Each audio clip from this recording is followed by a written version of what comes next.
Safe in Latin America's current environment.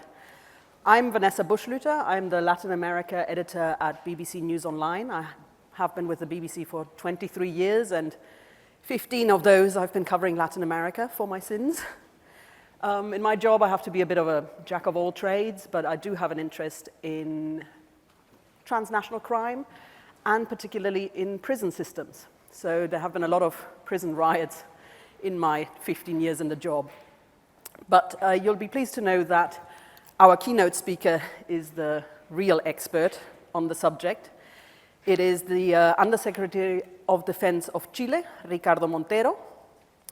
He may be a lawyer by training, but he also has a master's degree in defense and security from the Inter-American Defense College in Washington, D.C. And he was chief of staff to 3 interior ministers during 2 governments, the one of President Michelle Bachelet and, more recently, of Gabriel Boric. And he has been in this post of Undersecretary of Defense since August 2023. And without further ado, I'll hand over to him for him to touch on some of the issues which we have discussed this morning, but also some which we haven't yet covered. Well, first of all, thank you, Vanessa. Good morning from here, from Santiago. Good afternoon in London. I will start by greeting the audience in this room and those connected online. First, I want to thank RUSI for the invitation. I'm honored to be speaking at one of the world's oldest think tanks and a leading institution on defense and security issues. The discussion and analysis led by the institution are even more relevant in the current global setting, especially for political authorities. I will start my intervention by addressing the world and regional context with a focus on cooperation and the role of armed forces in security matters.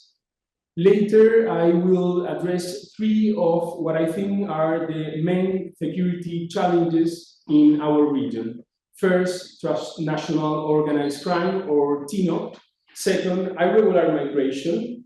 And third, climate change. I will conclude by outlining what I believe is needed to keep Latin America countries secure. To begin, I would like to share some relevant ideas. These are framed by my role as citizen from the southernmost Latin American country, from the perspective of the progressive coalition I represent, and from my position as Undersecretary of Defense. The way of understanding security and defense in Latin America tends to be different from the Western approach because of the region's particular challenges as solution proposals.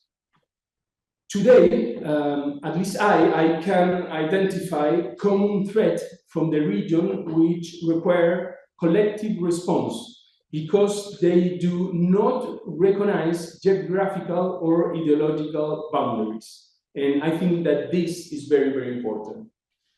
Our region needs to think less in terms of national problems and more in terms of regional solutions. And that's a key aspect of this presentation.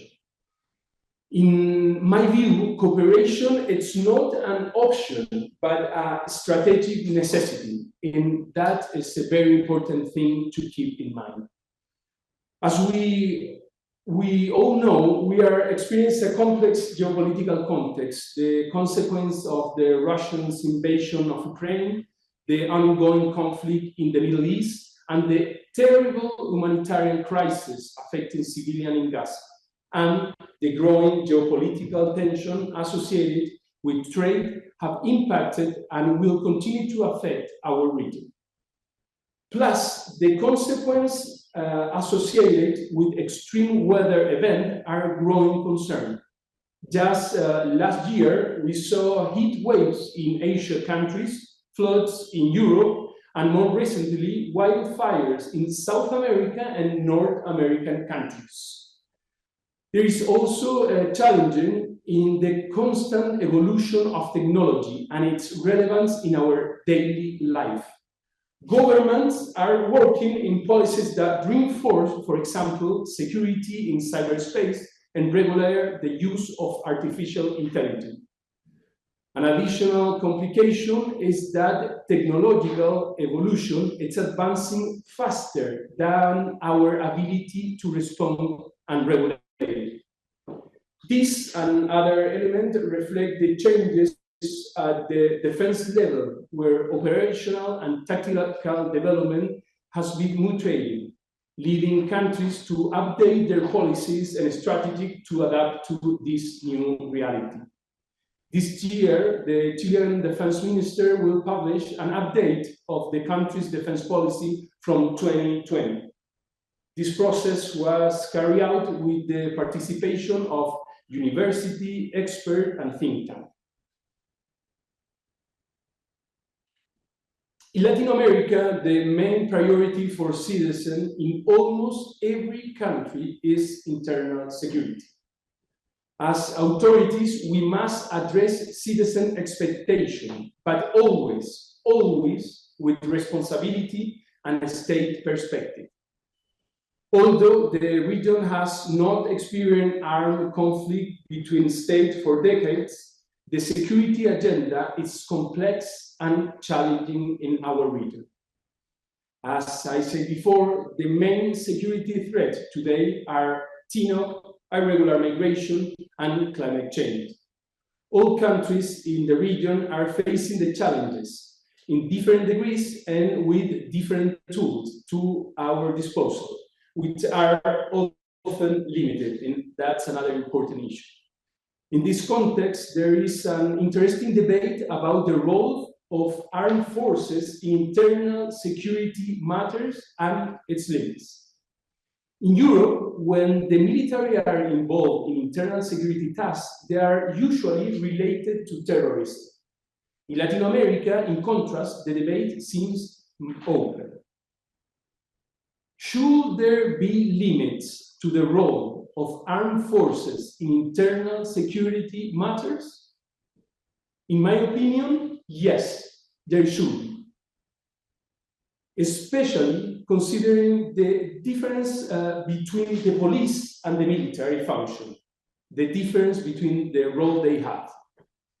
A misuse of armed forces in public security tasks can contribute to, first, deprofessionalize the military role. Second, deteriorate the police function. And third, it could affect the democratic regime. That's why it's so important, this debate. I believe the role of the armed forces should complement police tasks with a specific assignment and for limited period of time. Additionally, it's essential that military intervention consider at the same time the reinforcements of police institutions. When the military participate, we can lose the police. So the third challenge I will address is keynote, probably the biggest and most complex threat to security and stability in the Latin American region. Related activities include drug trafficking, migrant smuggling, human trafficking, extortion, kidnapping, and hire assassination. As we call it here, sicariato. Latin America has only 8% of the world population, just 8. Yes, it accounts for a third of the global homicide, many of which are linked to TINOC. In the last decade, in Chile, we have experienced a greater presence of more sophisticated and violent criminal organizations, which require a proactive and permanent state control. We have also seen new and more serious forms of crime here in Chile, such as kidnapping and hire assassination, and an increase in the number of homicide and crime committed with firearms. The fight against TINOC has been the main priority of the government of President Gabriel Boric. As part of a complete reform in the security system, in 2022 was published the first national policy against organized crime, or TINOC. This policy includes the active participation of defense sector institutions, such as those in charge of arms and explosive control, maritime control, and aviation safety.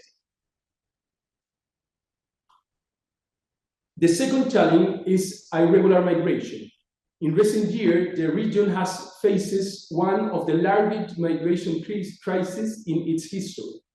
According to various sources, approximately 7.5 million Venezuelans have left their country since 2015, seeking to escape to the dictator regime of Nicolás Maduro. Chile is the fifth largest host country for Venezuelan migration in the region, receiving nearly 700,000 people in the last 5 years. This represents a huge challenge for a country with a population of 20 million, where 10% are migrants. In Chile, as a general rule, the armed forces do not have internal security role. Public order and internal security function are in charge of the police. Here we call it carabineros and PDI. Exceptionally, the president can deploy troops. Currently, they are deploying to guard the country's border in the north side of the country and maintain public order in the central south. So for us, now it's a reality. The third and last challenge is related to the effect of climate change in the region.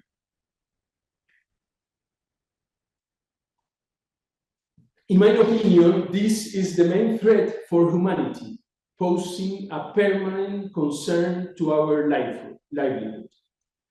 Latin America is highly affected by global warming, experiencing rising temperatures and more frequently extreme weather events like extensive droughts, wildfire, and floods. Chile has one of the longest coastlines in the world and is particularly vulnerable to the effect of climate change. That is why it's one of our main concerns. But from the defense perspective, this phenomenon must be observed and worked on, as the sector might be affected by its impact. For example, change in rainfalls, wind, or temperatures can affect military facility, port, or the planning and execution of certain military operations. Considering Chile's tricontinental condition, a key territory for us related to this challenge is the Antarctica. The Antarctic territory is getting warmer, especially in the peninsula. This area is the closest to Chile and therefore to the American continent.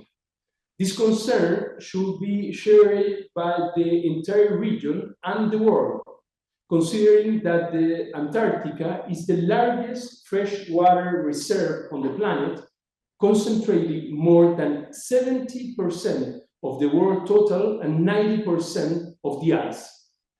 In addition, due to the characteristic of the Antarctic territory, it's played an important role in the control of weathers and oceanic patterns, as well as sea level, and issues that can affect countries bordering both the Pacific and the Atlantic.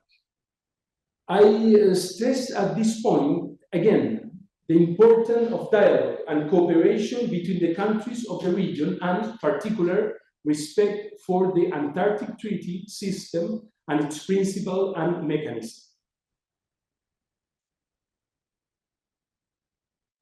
To conclude, I would like to return to the question posed for this session.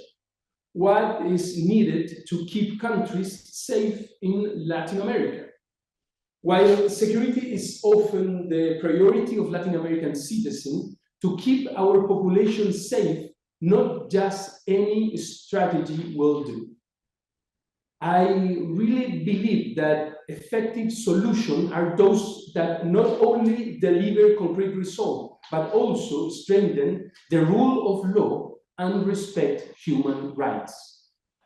And regional security challenges require collective and collaborative response.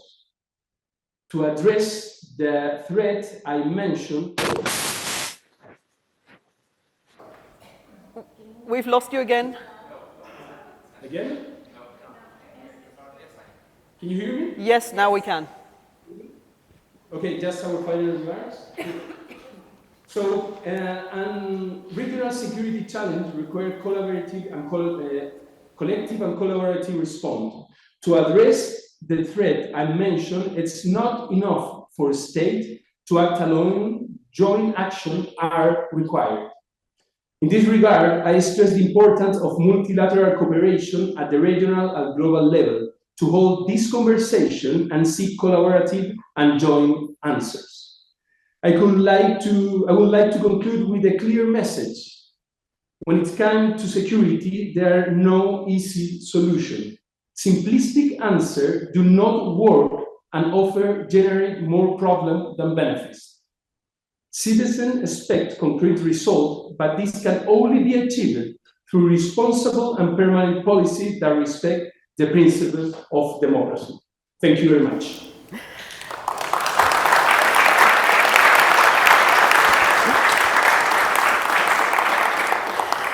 Thank you, Undersecretary. No easy solutions, but one word that stuck out for me from your presentation was the word cooperation. And before we look at cooperation on a regional or international level, I'd like to look at cooperation within Chile.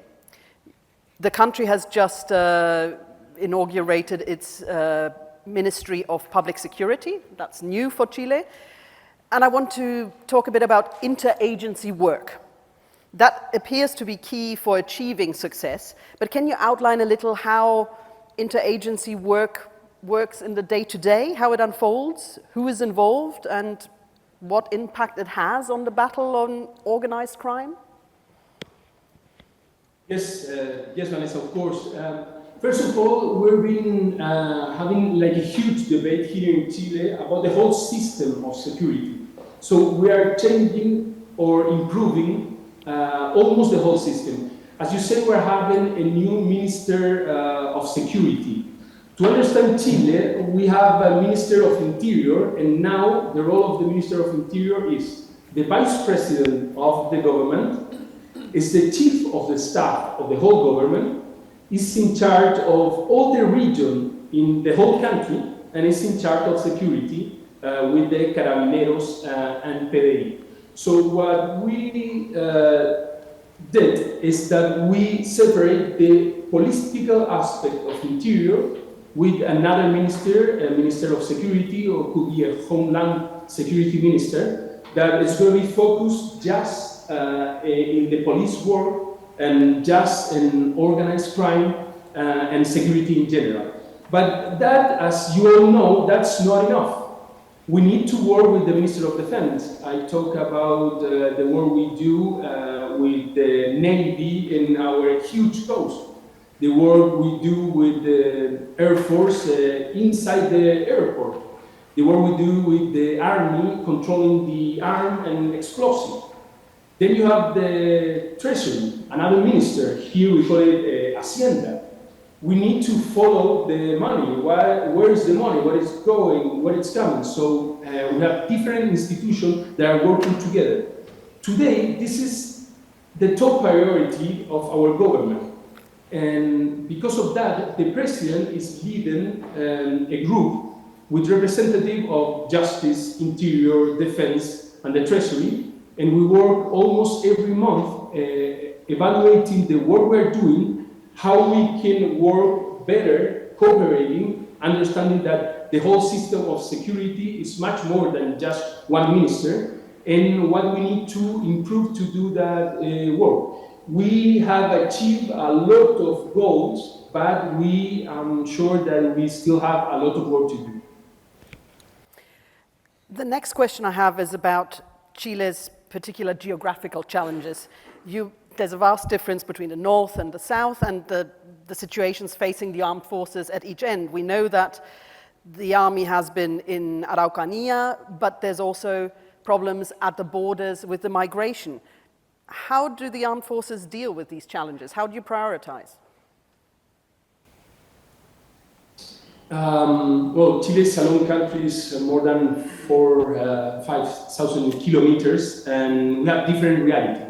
First of all, as I already said, the main job is for the police, but we have presidential exceptions that are in the constitution. So we have two different situations.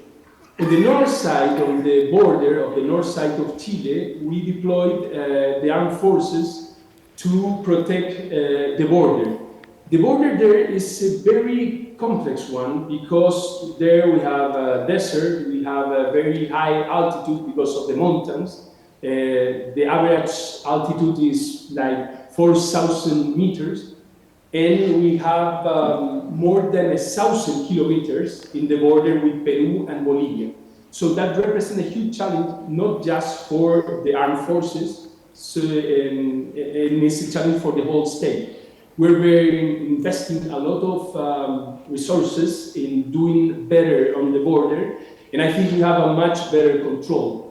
But again, it's not just about personnel, it's not just about how many people you deployed on the border. You need technology, you need other agencies. So it's a work that you need to put the state at 4,000 meters of height in the mountains, regarding that this is one of the main concern for our government. In the central south side, we have a total different situation. There, again, the president signed a decree allowing the deploying of armed forces, and the focus there is public order and is related with terrorism. We have very good numbers during our administration, but it's still a very complicated problem because it's not just about security. We're working with security, but it's related with how we improve the investment in the region, and we're working, I think the result will be this week, in an open agreement of the situation of the Mapuche people in the central south of Chile that could complement a better solution for the region. So there are two different approaches, two different needs. Before I open it up to the floor, I wanted to ask one final question. What can Chile's experience, and I'm not going to give you an easy pass, I want one bad experience, one good one, teach countries in Latin America or broader in the world? Let's see.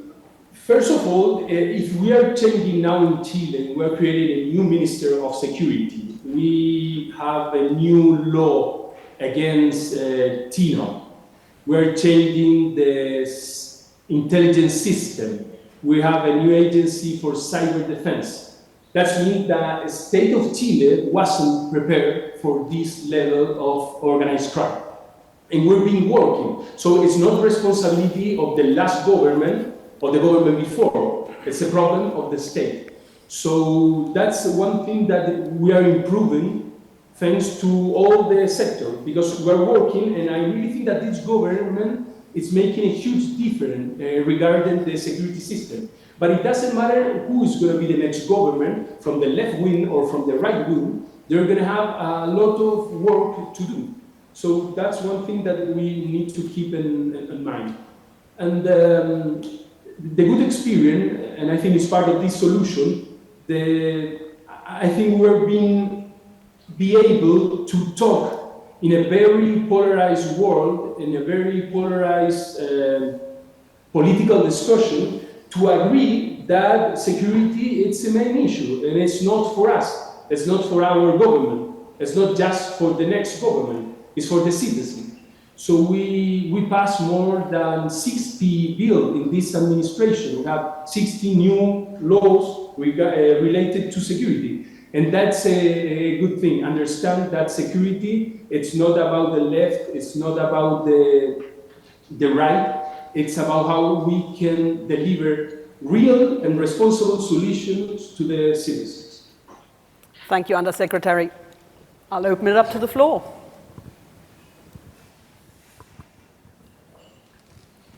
Vinicius. Hi, Ricardo. Nice to see you online here. I will follow up your question. You said what Chile could teach to Latin America. I would ask, what do you think Chile has learned from other Latin American experiences, both positively and negatively, in addressing these issues that you highlighted for us? Thank you.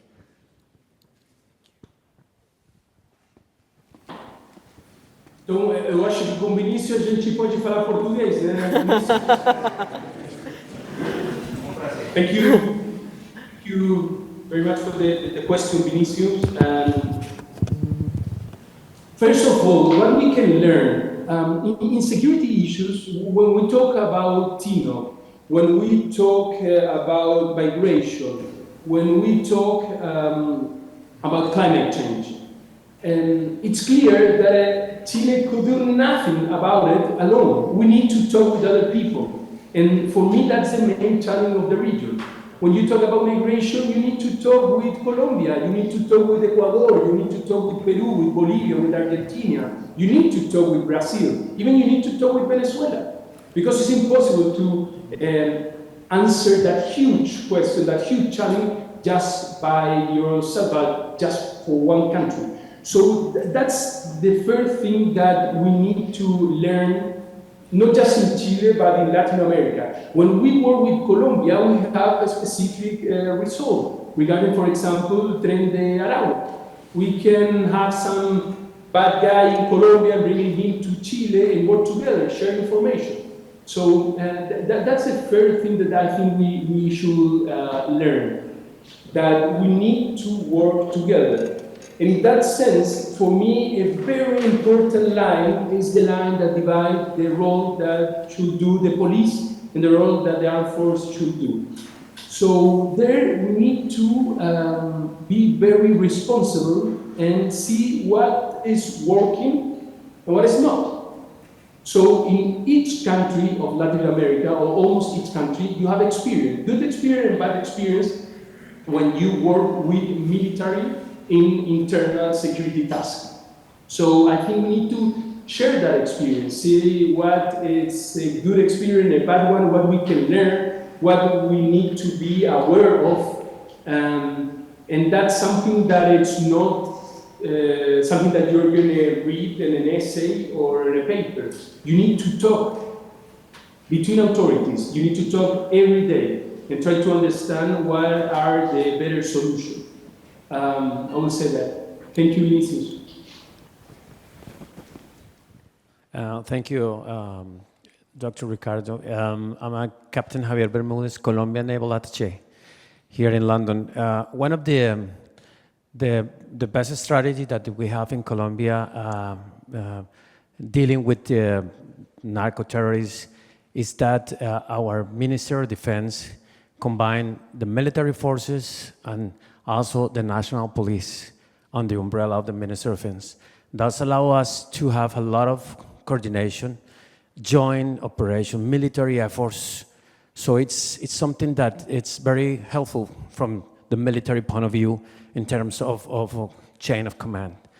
How you, with this new Minister of Security, that is divided the security activities between the police and, of course, the military forces, how you ensure that the coordination is going to be in a well form, to deal with the internal issues, internal security issues of Chile? Thank you very much for the question.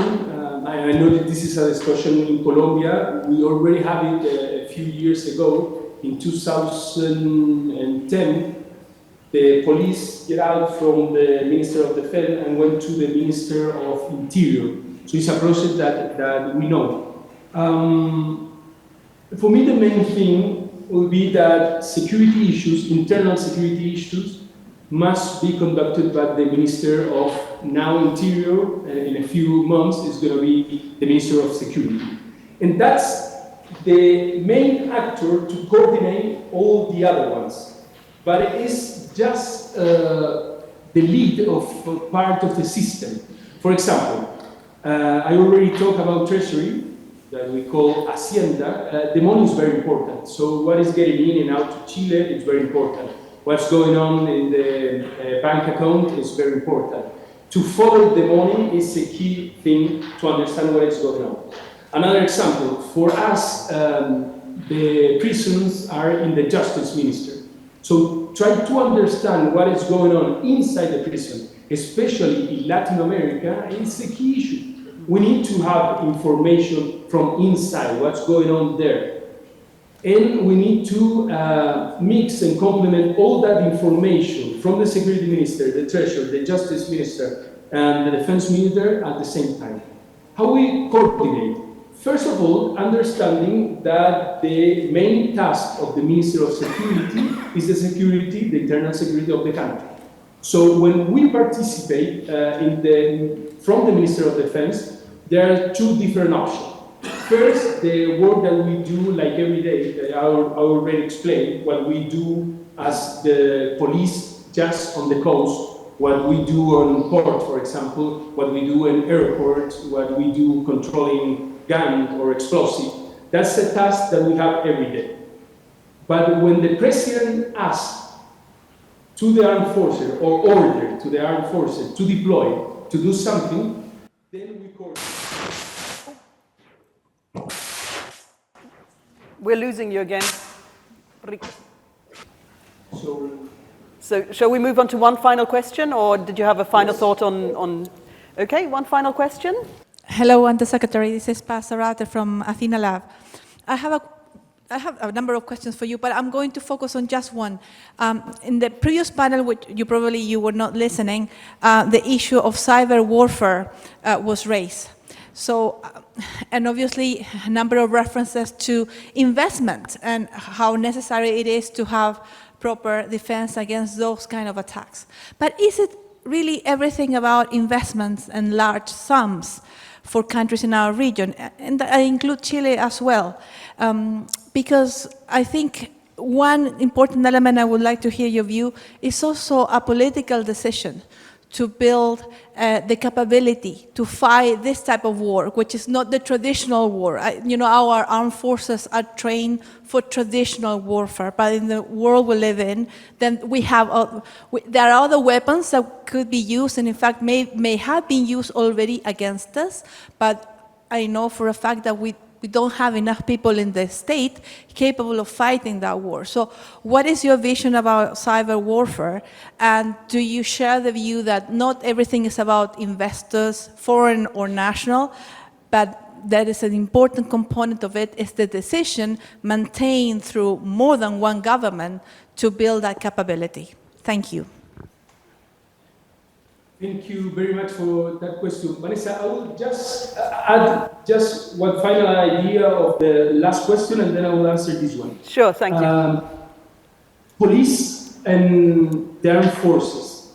It's very, very important that when we deploy armed forces to complement the work of the police, we don't lose the focus on the police too. We need to do both things. Deploy the military, but at the same time, see what we can do better with the police, what we can do to make them stronger. Because if you're using...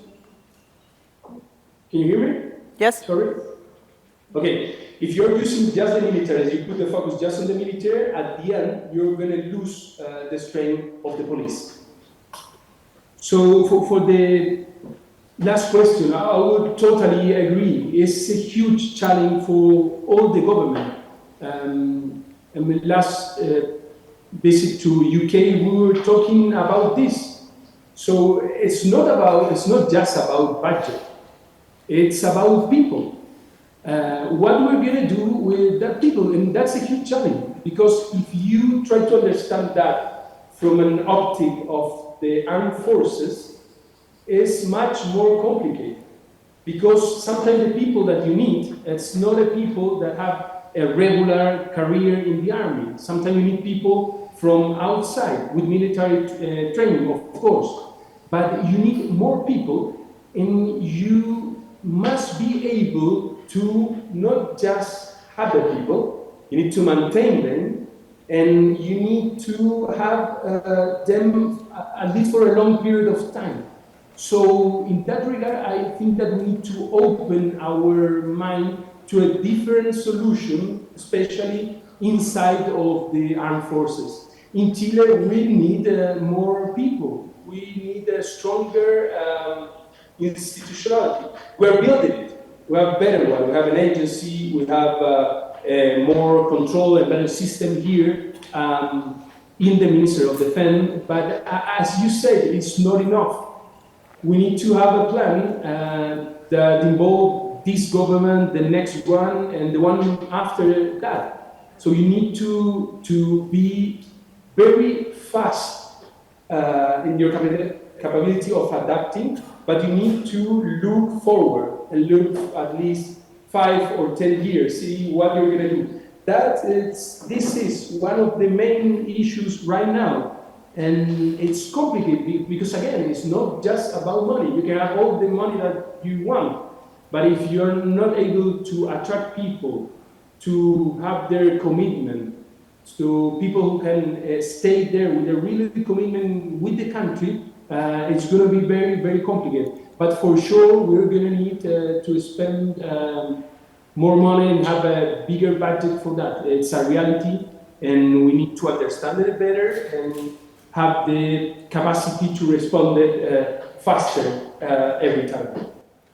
Thank you very much, Undersecretary. I think that was very interesting in terms of the practical ideas that countries can take away from an area which, where funding is a problem, and as Pasarate also said, what can be done with, let me call it people power and cooperation and maybe coming together and exchanging ideas. And I think that's heartening after some of the more kind of like, I want to call them not negative, but kind of like very realistic challenges that we had in the last session about investment and more infrastructure and more money. So I think this has kind of like brought us onto a little bit more positive note. So I thank you for that. Okay.